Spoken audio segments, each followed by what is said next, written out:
बिस्मिल्लाहिर्रहमानिर्रहीम। Conducive environment की बात अगर करें हम तो कहा जा रहा है जनाब कि पीटीआई के पास कंड्यूसिव इन्वायरमेंट नहीं है और एलिगेशंस आ रहे हैं जनाब कि हमारे लोगों को कागजात जमा कराने के लिए मुश्किलात का सामना था और अगर एक्सटेंशन ना मिलती तो मज़ीद मुश्किलात बढ़ जाती उनके लिए। एंड सो मच सो कि जनाब कागजात तो जमा की दूर की बात है, रास्ते में भी छीन लिए जाते हैं। और अभी रिसेंटली अगर हम देखें तो चौधरी शुजात हुसैन साहब की जो बहन है उनके साथ जो वाक़या हुआ वो भी सबके सामने है और उसके बाद जो बंदा था जिसने वो कागजात छीने वो भी आइडेंटिफाई किसी हद तक हो गया, allegedly reportedly. Now the situation is like this कि कहा जा रहा है कि जनाब बल्ले का निशान जो है वो जो वापस ले लिया गया उससे प्रॉब्लम्स खड़ी हो जाएंगी पीटीआई के लिए।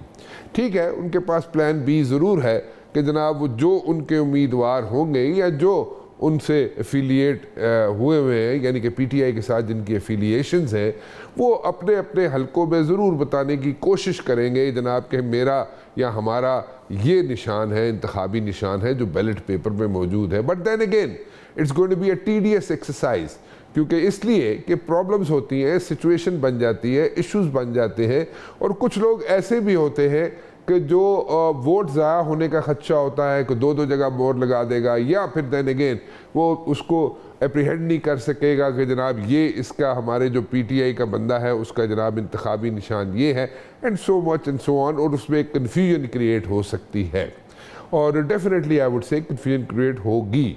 और उसको अगर देखा जाए तो कई वोट जो है काफ़ी हद तक वोट जो है वो डैमेज हो सकता है या टूट सकता है पीटीआई का वोट। अगर इसी तरह ये वोट टूटता रहा और इसी तरह जनाब वोट डैमेज होते रहे तो पीटीआई कहाँ खड़ी होगी?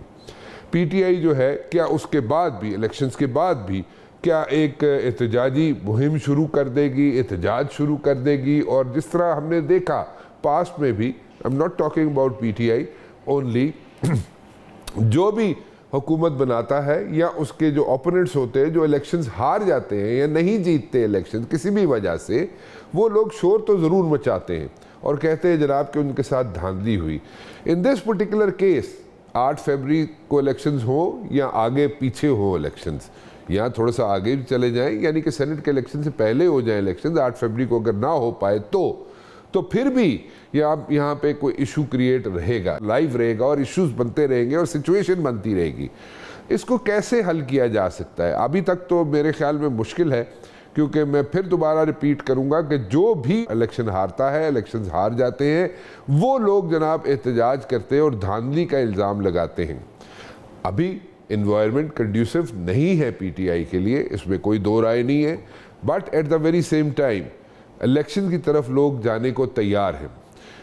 अभी before I started my show तो आई वॉज टोल्ड हल्का नंबर 120 में 21 लोगों ने कागजात जमा कराए हैं। ये वही हल्का है जहाँ पे मरियम बीबी ने भी इलेक्शन लड़ने का फ़ैसला किया हुआ है। अब अगर 21 लोग वहाँ पे इलेक्शंस लड़ने के लिए तैयार बैठे हुए हैं तो मरियम बीबी का भी वोट टूटेगा। ठीक है, सो इसी तरह अगर आप थोड़ा सा आगे चलें तो सिचुएशन को कैसे ठीक किया जा सकता है। अब बल्ले का निशान वापस लेने के लिए सुप्रीम कोर्ट जाएगी पीटीआई, सुप्रीम कोर्ट जाती है, वहाँ से उन्हें रिलीफ मिलता है नहीं मिलता है, it's up to the Supreme Court. वो हमें we are keeping our fingers crossed on this one, let's see what the Supreme Court has to say और उसमें क्या सामने चीज़ें आती हैं। But at the very same time people are looking for this thing कि आफ्टर द इलेक्शंस, जब भी इलेक्शन हो, दोबारा रिपीट कर रहा हूँ, जब भी इलेक्शन हो 8 फरवरी को हो या 8 फरवरी से थोड़ा सा आगे चले जाए, सेनेट के इलेक्शन से पहले हो जाए, लोग ये चाहते हैं कि पॉलिटिकल स्टेबिलिटी हो। और पॉलिटिकल स्टेबिलिटी कैसे आ सकती है? अभी रिसेंटली एक चीज़ मैं आपके साथ शेयर कर सकता हूँ, एक बड़ी एक्सक्लूसिव न्यूज़ है जो मैं आपके साथ शेयर करना चाहता हूँ। अभी रिसेंटली इलेक्शन कमीशन ने एक ख़त लिखा हुकूमत को, केयर टेकर हुकूमत को, और उन्होंने उस पर जोर दिया, मैं उस पर प्रिसाइसली कह सकता हूँ, बता सकता हूँ कि सेक्रेटरी इलेक्शन कमीशन ने ख़त लिखा और वो ख़त लिखा कैबिनेट डिवीज़न के सेक्रेटरी को, और उसमें उन्होंने क्लियरली मेंशन किया कि जनाब आप जो है यानी कि केयर टेकर हुकूमत जो है उसका जो टास्क है वो ये है कि डे टू डे अफेयर्स जो है उनको लुक इनटू करें, उनको चलाएं, डे टू डे अफेयर्स को चलाएं। और जो पॉलिसी मेकिंग है यानी कि पॉलिसियाँ मत बनाए केयर टेकर हुकूमत, लेकिन पॉलिसी मेकिंग का काम जो है वो छोड़ दे उस हुकूमत के लिए जो भी इंतखाबात जीत के आती है। इसमें ये भी बात कहेगी कि बाहर की जो कंपनीज़ हैं या बाहर के जो लोग हैं और अगर वो प्राइवेटाइजेशन में इंटरेस्टेड हैं तो उनके साथ हतमी डील यानी कि एग्रीमेंट्स नहीं कर सकते वो लोग, और केयर टेकर सेटअप एग्रीमेंट्स नहीं करे और जनाब अगली हुकूमत के लिए कुछ चीज़ें छोड़ दें। और मेन फोकस जो है उन्होंने कहा जनाब सेक्रेटरी इलेक्शन कमीशन ने कि जनाब मेन फोकस जो है वो रखे केयर टेकर सेटअप इलेक्शंस को ट्रांसपेरेंट बनाने में, ये नहीं कि आप पॉलिसीज़ बनाना शुरू कर दें। सो इसको भी ज़रा मद्देनज़र रखें, इसको कैसे लिया जा सकता है, इसको किस तरीके से लिया जा सकता है, इस पर भी मैं बात करना चाहूँगा। मेरे साथ मौजूद होंगे दोनों साहिबान, दोनों गेस्ट जो हैं मेरे बड़े अच्छे दोस्त हैं, और मुज़म्मिल असलम साहब हैं, PTI से इनका ताल्लुक़ है, और NA 241 में आज इन्होंने जनाब अपने पेपर्स जमा कराए, और जिस तरीके से ये वहाँ पर गए मुझे तो लगता है कि पेपर जमा कराने के साथ साथ शायद कुछ और भी काम किए इन्होंने, और वो कौन से काम किए मैं इन्हीं से जानना चाहूँगा। Rana Qasim Noon Sahab, a very dear friend of mine, Muslim League Noon से इनका ताल्लुक़ है, NA 15959 से इन्होंने जनाब अपनी वहाँ पे अपना पड़ाव डाला हुआ है, और he is very optimistic Rana Qasim Noon Sahab कि he is going to make it. So let's see what they have to say. I'll start from Rana साहब, अगर आपकी इजाज़त हो तो मैं मुज़म्मिल साहब से शुरू करना चाहूँगा। मुज़म्मिल साहब, जी प्लीज गो अहेड। मुज़म्मिल साहब, आप हंस रहे हैं, मुस्कुरा रहे हैं मुज़म्मिल साहब, और इसमें इस चीज़ से कवर अप नहीं कर सकते आप इसको कि जो आपने, ठीक है पेपर जमा कराए, बड़ी अच्छी बात है, खुशी की बात है, लेकिन जो आपकी मुस्कुराहट है वो सिर्फ पेपर जमा कराने पे नहीं है, उसके अलावा जो कुछ आपने रास्ते में या उससे पहले या उससे बाद में किया वो तो खैर मैं बाद में पूछ लूँगा आपसे। लेकिन एनीवेज, डू यू सी, ठीक है, it's very obvious the conducive environment is not there for PTI, but then again how do you see elections happening जब आप लोगों के पास बल्ले का निशान, सपोजिटली सुप्रीम कोर्ट भी आपकी फेवर में नहीं कोई फैसला सुनाती, तो बल्ले का निशान नहीं होगा, तो how will things work out? Don't you think it's going to be a tedious job for PTI candidates, और या उन लोगों के लिए जो जिनकी एफिलिएशन है PTI के साथ, वो अपने अपने हल्के में कितना बताएंगे, कितना सर पटखेंगे कि जनाब साडा इंतखाबी निशान ए नहीं ए वे, तो वो उसमें आप लोगों का वोट डैमेज नहीं होगा। वोट डैमेज होगा, अपना जो वोटर है वो कंफ्यूज होगा, तो उसमें अल्टीमेटली तो PTI को मुश्किलात का सामना करना पड़ेगा, और कितनी सीटें आपको आई वुड से कि छोड़नी पड़ेंगी या हारनी पड़ जाएंगी, ऐसे ही है ना? देखें जी, बिस्मिल्लाहिर्रहमानिर्रहीम। राना साहब, मैं पहले तो एक क्लियर कर दूं कि घर से निकला था और जो है ना अपने कागजात नामजदगी जमा कराया और घर आ गया वापस। तो इस क्लैरिफिकेशन से मुज़म्मिल साहब कोई फ़र्क नहीं पड़ेगा, और ये क्लैरिफिकेशन जो आप दे रहे हैं इससे मज़ीद शुकूक व शुबहात पैदा हो गए। एनीवेज, नहीं आपने छेड़ा इस तरह तो मैं आपको तो अच्छा देखिए, बात ये है कि अभी तक तो कल तक तो जितने भी हथकंडे जिसे मैं कहता हूँ इस्तेमाल हुए, उसका देखे एक इनडायरेक्टली जो है ना इनविजिबली हमें जो है ना उसका फायदा ही मिल रहा है, उससे हमारा वोट बैंक बढ़ रहा है। वो तो आपको नजर भी आ रहा होगा कि सामने कितने अनकंफर्टेबल हैं। आज भी कोई मासूम अल्फाज पे जो है 4 प्रेस कॉन्फ्रेंसेस तो सिर्फ एक ही जमात ने कर दी बैठ के। अच्छा, ठीक है ना? हाँ, जो एक कल एक मासूम अल्फाज यूज हुआ था किसी के लिए, हमारे खान साहब के लिए। ठीक है, अब बात ये है कि खान साहब ने तो 1 साल पहले कह दिया था ये होना है, और ये एक ग्रेटर प्लान है जिसमें मुझे निकालेंगे, फिर उसके बाद माइनस करेंगे, फिर पार्टी से बल्ले का निशान छोड़ेंगे। तो आपको लगता है कि जिस आदमी को ये सारा कुछ पहले से अंदाजा हो तो उसने कोई अपना बैकअप प्लान ना बनाया हो? अब बात ये कि प्रिंसिपल की बात है कि ये इस तरीके से बल्ले का निशान छीनना, उसमें हमारा राइट है कि हम उसको प्रोटेस्ट भी करें, उस पे जो है पिटीशन भी डालें और उस पे जो है बताएं भी। और आपने जो बात बोली वो भी बिल्कुल ठीक बोली कि ये जो है कि बल्ले का निशान नहीं होगा तो कैसे जो है कम्युनिकेट होगा। उसके लिए रेमेडीज जो हमारे जो इस वक्त चेयरमैन है और जो लोग हैं वो कह रहे हैं, और घबराने की जरूरत नहीं है, तो उस चीज पे रिलाई कर रहे हैं। और मैं एक बार आपको बता दूं बात, वर्स्ट केस में चले आप कहते हैं कि हम सारों के अलग अलग निशानात हो जाएंगे, मैं आपको एक बात बता दूं, हमें कैंडिडेट को बताने की जरूरत, हमें अपने वोटर्स को बताने की जरूरत नहीं होगी, हमारे वोटर्स हमारे निशान ढूंढ लेंगे। अच्छा, मैं सिर्फ आपकी आज की बात बता दूं, सिर्फ मैंने जब अपना एनए का ऐलान किया अपनी टाइमलाइन में तो 2 घंटे हो गए, तो मुझे ट्विटर में तो जितवा दिए लोगों ने इलेक्शन, ठीक है ना, और इतनी ज्यादा मुबारकबादें मिली हैं, तो और इतनी ज्यादा एक्साइटमेंट मैंने देखी लोगों को, तो मैं ट्रस्ट करें कि अगर फर्ज करें वर्स्ट केस सिनारियो में अगर कुछ ऐसा होता है, वैसे तो होना नहीं है, तो लोग हमारा निशान खुद ढूंढ लेंगे सर, हमें कोई मतलब चलें, that's your take on this thing. Rana साहब, do you see that happening कि लोग जो है, वोटर जो है वो पीटीआई वालों के निशान खुद ढूंढ के उनको वोट डालने पहुंच जाएगा, और जैसे मुजम्मिल साहब कह रहे हैं इसी तरह सिचुएशन होगी, या डैमेज होगी पीटीआई, यानी कि सीटें काफ़ी इनको आई वुड से कि हार जाएंगे, या वो they will not be able to make it, ऐसे ही है राणा साहब, या you see something else happening? जी जी, थैंक यू वेरी मच मोहतरम राणा साहब। मैं नहीं समझता जो मेरे मोहतरम दोस्त फरमा रहे हैं, ये बहुत बड़ा कंफ्यूजन क्रिएट होएगा। ये कोई वहाँ पे डिक्शनरी खोल के तो वोट नहीं लगाना, टप्पा लगाना, निशान पे लगाना है, तो उसमें मैं नहीं समझता कि ये कोई इजी एक्सरसाइज होगी। और ये निशान छीनना और ये चक्कर, ये जरा लफ्ज थोड़ा क्रूशल है। इंट्रा पार्टी इलेक्शन हुए हैं जिसको नल एंड वाइट करार दे दिया गया, उसके सिलसिले में फिर ये निशान भी गया। तो उससे पहले भी पाकिस्तानी पॉलिटिक्स में बहुत सारी प्रेसिडेंट्स हैं, तलवार और तीर का भी एक सिलसिला चला था। तो मैं ये समझता हूँ कि ऐसी बात नहीं है कि जिससे ये कोई बायस हो, ये तो एक लीगल तरीका है जिसको इलेक्शन कमीशन ने अपना फैसला दिया है, अब उनके पास आगे की राय हैं, जाएं। लेकिन इसमें एक चीज मैं अर्ज कर दूं कि ये पाकिस्तान में पॉलिटिकल स्टेबिलिटी इंतहाई जरूरी है, उसके बगैर इकोनॉमिक प्रॉस्पेरिटी नहीं आ सकती, जो हम पिछले 5 साल से कह रहे हैं।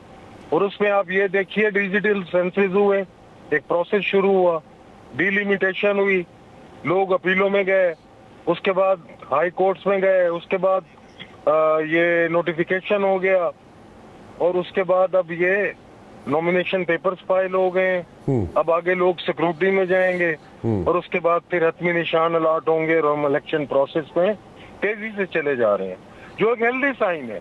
और पाकिस्तान में इसे हम समझते हैं पॉलिटिकल स्टेबिलिटी आएगी। अच्छा, चले, that's ऑप्टिमिस्टिक अप्रोच। लेकिन क्या डू यू सी इलेक्शन जो है, वैसे मैं पूछ रहा हूँ क्योंकि देखें वेस्टर्न बॉर्डर की सिचुएशन भी सामने रख लें, ईस्टर्न बॉर्डर की और हमारे इंटरनल जो सिचुएशन है सिक्योरिटी की, उनको भी अगर मद्देनज़र रखें, और कुछ गवर्नमेंट्स जो हैं, प्रोविंशियल गवर्नमेंट्स जो हैं, वो ख्वाहिशात का इजहार कर रही हैं कि जनाब उन्हें इतने लोग चाहिए सिक्योरिटी पर्पज़ के लिए, for that particular day, election day के लिए। सो वो अगर ये सारी चीज़ें हम मद्देनज़र रखें तो, और सिक्योरिटी के इश्यूज़ को प्रायोरिटी पे रखें, तो डू यू सी कि उनको मतलब कि उन सारी सिक्योरिटी मैटर्स को टेक केयर करने के लिए थोड़ा वक्त दरकार हो सकता है, पुल आउट करनी होंगी कई जगह से फोर्सेस, कई जगह से नई डिप्लॉयमेंट करनी पड़ेगी, कई जगह ज़्यादा, किसी जगह कम, सो इस तरह मैनेज करके इलेक्शन की तरफ जाना पड़ेगा। तो उसमें अगर थोड़ा सा I am talking about the possibilities कि थोड़ा सा अगर 8 फरवरी से आगे चली जाए डेट, तो उसमें कोई फ़र्क पड़ेगा मुजम्मिल साहब?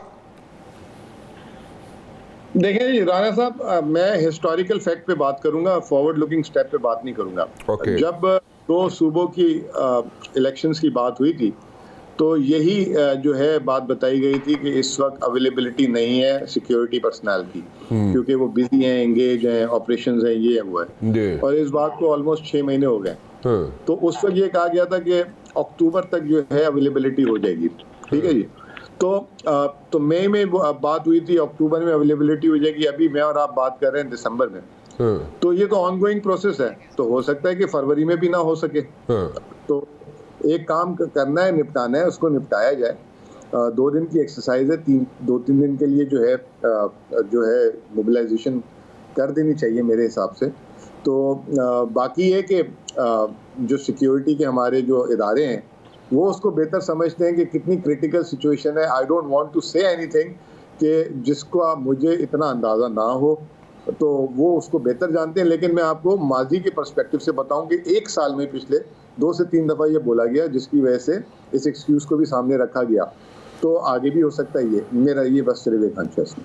ओके, सो मैं राना साहब आपका भी I want your take on this one also, क्योंकि सिचुएशन ज़रा सामने रख के क्या इसमें थोड़ी सी अगर कमी बेशी हो जाए डेट में तो कोई फ़र्क पड़ेगा या नहीं पड़ेगा। एक छोटी सी ब्रेक ले लूँ, वापस आके आपका जवाब लेता हूँ। राना कासिम नून साहब और मुज़म्मिल असलम साहब मेरे साथ मौजूद हैं। राना साहब, आपका जवाब चाहिए, ब्रेक पे चला गया था मैं, और मैं पूछ रहा था कि थोड़ा सा अगर 8 फरवरी से अगर 2-4 दिन आगे पीछे या कुछ अरसा आगे पीछे अगर हो जाए फॉर वन रीज़न और the other, basically I am talking about the security issues, तो इसमें कोई फ़र्क तो नहीं पड़ेगा। मुज़म्मिल साहब कहते हैं कि वो सिक्योरिटी वाले ज़्यादा बेहतर जानते हैं एंड वो ज़्यादा अपडेटेड होते हैं and they know the ground realities, so उसमें वो he is like very carefully articulating his answer which is very rightly he is doing that. तो आपके ख्याल में क्या होना चाहिए? देखिए, गुजारिश ये है कि कंडूसिव एनवायरनमेंट तो पहले ही मौजूद है कि 2 दिन का टाइम एक्सटेंड किया गया नॉमिनेशन पेपर फाइल करने के लिए जी।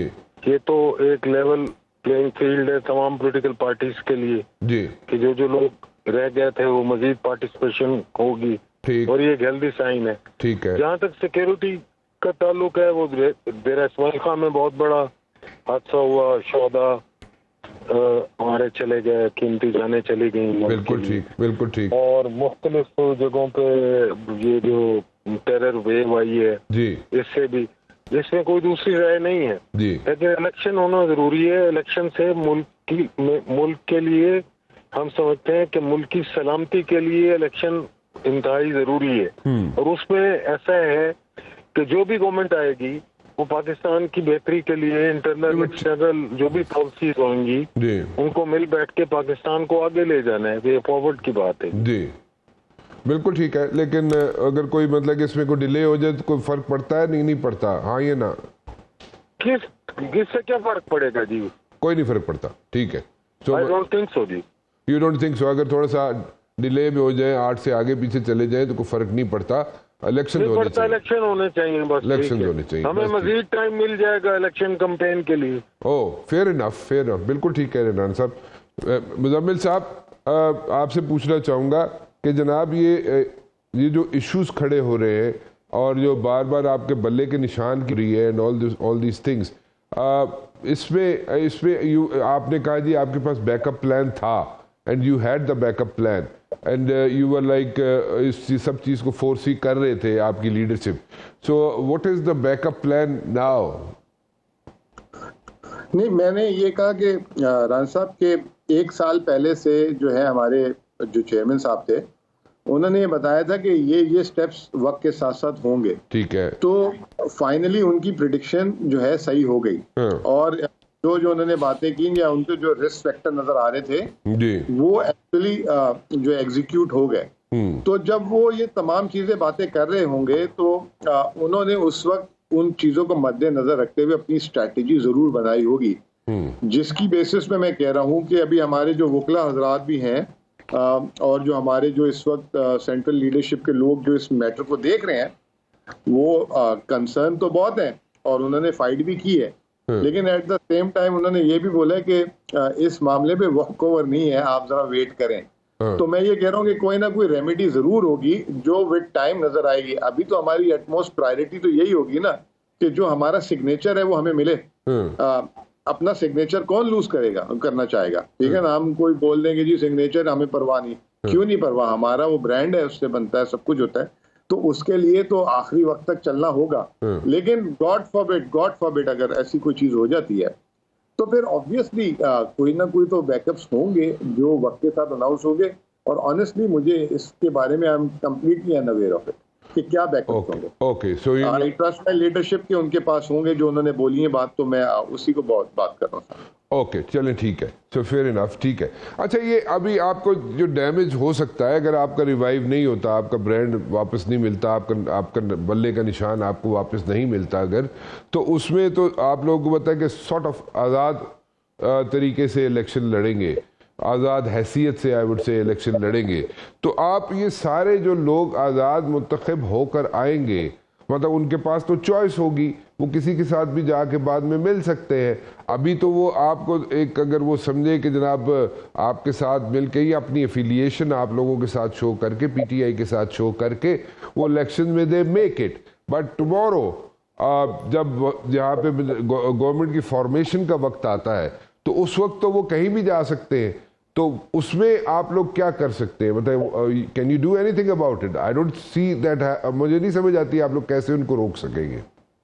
देखिए, बात तो आपने जो है बिल्कुल जो है ये जो किया गया है एक्चुअली इसीलिए किया गया है ना कि किसी तरीके से बाद में इनकी पॉपुलैरिटी तो नहीं खत्म हो रही, वोट बैंक तो नहीं खत्म हो रहा, बाद में कैंडिडेट को ऊपर नीचे कर देंगे, ठीक है ना, इस तरह अगर वो जीत गया तो आपको क्या लगता है कि ये हमारे साथ पिछले 1 साल में 3 दफा हो चुका है, तो ये पॉइंट हमारे जहन में नहीं होगा और हम कोई बड़ी आसानी से मतलब ये इस चीज को जो है करके और वो कर देंगे। तो आई एम श्योर, जैसे मैंने आपको कहा कि बैकअप, ये तो आप वो बात करें ना, कोई बैकअप प्लान ही नहीं हुआ और सारा कुछ हाथ से निकल गया और उसके बाद आजाद अरकान वाली कहानी है, तो वहां तक तो बात पहुंचनी नहीं है। इंशाल्लाह ताला बल्ले के निशान पे ही पार्टी लड़ेगी और कल सुप्रीम कोर्ट की जजमेंट ने हमें बड़ा कॉन्फिडेंस दिया हुआ है, तो ऐसा नहीं है। और फिर आप मुझे एक बात बताएं ना राना साहब, 180 जमातों का मुल्क में रजिस्टर्ड है, उसमें एक तहरीक इंसाफ का इलेक्शन जो है उनको समझ नहीं आया, बाकी 179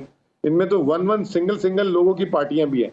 तो जब ये केस किसी जरा प्रॉपर जगह पे जहाँ पे फेयर लोग जो सुनने वाले बैठे होंगे, मेरे ख्याल से हमारे वकला को आर्ग्यूमेंट भी करने की जरूरत नहीं पड़ेगी और ये क्वैश हो जाएगी चीज। ठीक है, वो that is one of the possibilities, but there is also this possibility can also come up कि जनाब ये मैं आपसे जिक्र कर रहा हूँ कि कल अगर वो आज़ाद हैसियत से लड़ के जीत जाते हैं और आप लोगों का वोट बैंक टैप कर लेते हैं और कल को तो वो they can make their own decision, उसमें तो कोई बैकअप प्लान हो भी तो आप उनको रोक तो नहीं सकेंगे, यू कैन नॉट स्टॉप। मैं ये कह रहा हूँ ना, उस नौबत पे हमने आने ही नहीं देनी बात।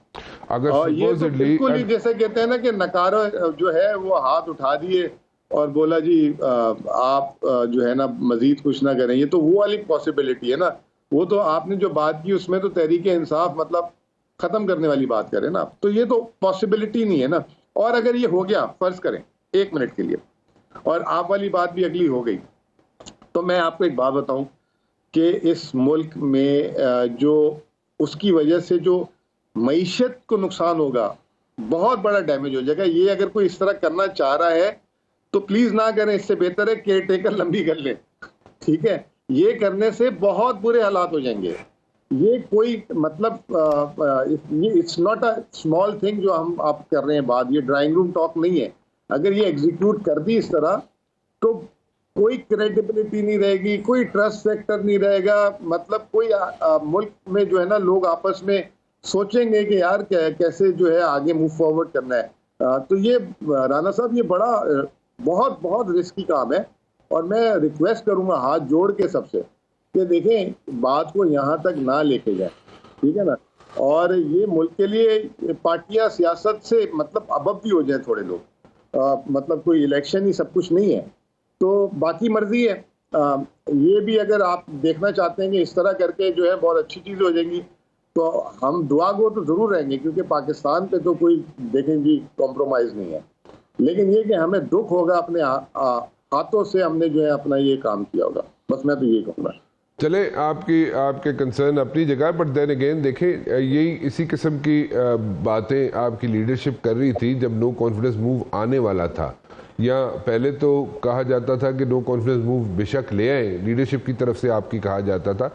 जब नो कॉन्फिडेंस मूव आ गया तो फिर उसके बाद स्टेटमेंट्स डिफरेंट थी और उस वक्त भी कहा जा रहा था कि हुकूमत के साथ ये हो गया, उसको जाने दिया, उसको तोड़ दिया गया, एंड थिंग्स लाइक दैट। और इसी अब आप ये बात कर रहे हैं कि जनाब ऐसा नहीं होना चाहिए, but then again no confidence move जो थी वो भी कॉन्स्टिट्यूशनल एक तरीका था। और अभी भी अगर देखा जाए कि बाद में इलेक्शन जीतने के बाद इंडिपेंडेंट कैंडिडेट्स किसी और को जाके मिल जाएं या किसी और को ज्वाइन कर लें, किसी और पार्टी को ज्वाइन कर लें, तो उसमें भी कोई चीज़ अनकॉन्स्टिट्यूशनल तो होगी नहीं। तो फिर कैसे आप ये सारी बातें कह रहे हैं कि ये बड़ा कॉन्स्टिट्यूशनल रूल बुक के हिसाब से हो रहा है, अगर हो रहा है तो फिर ठीक है जी, मैं तो आपसे बहस आर्ग्यू करना ही नहीं चाहता। नहीं, आई एम नॉट, नहीं, मैं आर्ग्यू नहीं करूंगा इस चीज में। मैं सिर्फ ये कहूंगा कि आपने जो कहा वो जो कॉन्स्टिट्यूशनल काम हुआ था उस दिन से लेकर आज तक आर वी बेटर ऑफ और वर्स ऑफ, ये आप खुद सवाल का जवाब दे दें। मैं उस बहस पे भी नहीं पढ़ूंगा। अगर you think we are better off तो फिर गुड लक, इसमें कोई बुरी बात नहीं है। नहीं, बोलने वाले बोलते रहेंगे। नहीं, वो इस आर्गुमेंट में जो बात आपने जो चीज सामने लेके आए उस पे मैं आपसे जरूर सवाल करना चाहूंगा। एक ब्रेक ले लूं, मुजम्मिल साहब वापस आते हैं जी।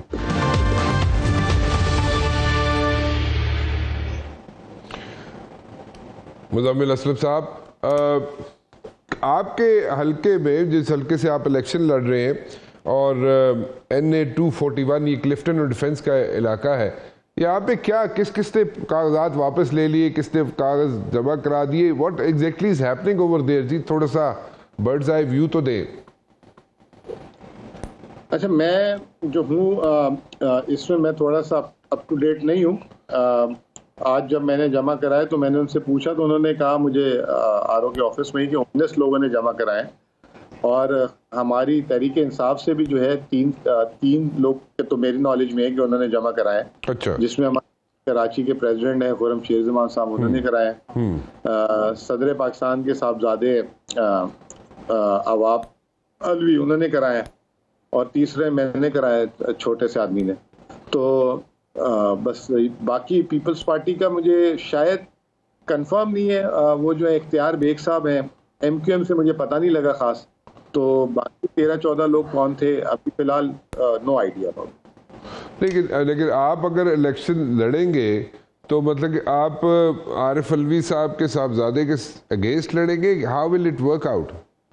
नहीं, हमारी पार्टी से जैसे हर हल्के से लोग दरखास्त डालते हैं, एक तरीके से दरखास्त है, जिसको पार्टी मौका देगी तो वोट उस टिकट से लड़ेगा। अच्छा, ओके, ठीक है। सो जिसको टिकट मिलेगा वो नामजद उम्मीदवार नहीं हूँ। मैंने एक तरीके से मेरी एस्पायरेशन है, और पार्टी लीडरशिप डिसाइड करेगी। अगर किसी और को टिकट मिलेगी तो फिर मैं आजाद नहीं लड़ूंगा, मैं विड्रॉ करूंगा। ओके, सो अभी तक अगर देखा जाए कि आपके हल्के से NA 241 से अगर जो PTI के जो एफिलिएशन है जिनकी, उनमें आरिफ अलवी साहब के साहबजादे हैं, एक आप हैं, और तीसरा कौन कह रहे थे आप? कराची PTI के सदर खुर्रम शेर-ए-जमान। ओके, सो जिसको टिकट मिलेगा वो कंटेस्ट करेगा, बाकी बैकआउट कर देंगे। This is how it will work, right? मेरी अंडरस्टैंडिंग यही है, एज फार एज मेरी अंडरस्टैंडिंग ये, और मेरे हद तक तो यही है कि मैं कोई आज़ाद उम्मीदवार मटीरियल नहीं हूँ। अगर मिल गया टिकट तो जरूर, लेकिन नहीं मिला तो कोई बात नहीं। अच्छा, नहीं टिकट मिला तो कोई बात नहीं, चलें ठीक है। अच्छा, ये मुझे बताएं कि जो ना आप लोग कहा जाता है, आप पे इल्ज़ाम लगता है, PTI पे इल्ज़ाम लगता है कि जनाब इन्होंने जो एग्रीमेंट्स किए थे वर्ल्ड बैंक के साथ, बिकॉज यू आर इकोनॉमिस्ट, सो उस पर ज़रा थोड़ी सी क्लैरिटी हमें चाहिए होगी, थोड़ी सी हमें इनपुट चाहिए होगी, थोड़ी सी इंसाइट चाहिए होगी कि आप लोगों पे इल्ज़ाम लगता है कि जो आपने जो IMF के साथ जो आप लोगों ने डील किया था उसको आप लोगों ने वायलेट किया, जिसकी वजह से महंगाई आई, और 16 महीने का जो महंगाई का यहाँ पे जो अजाब आया उसको कहा जाता है कि वो सब लोग आप लोगों के माइंड्स थी जो आप ले करके चले गए थे, यानी कि PTI ले करके चली गई थी।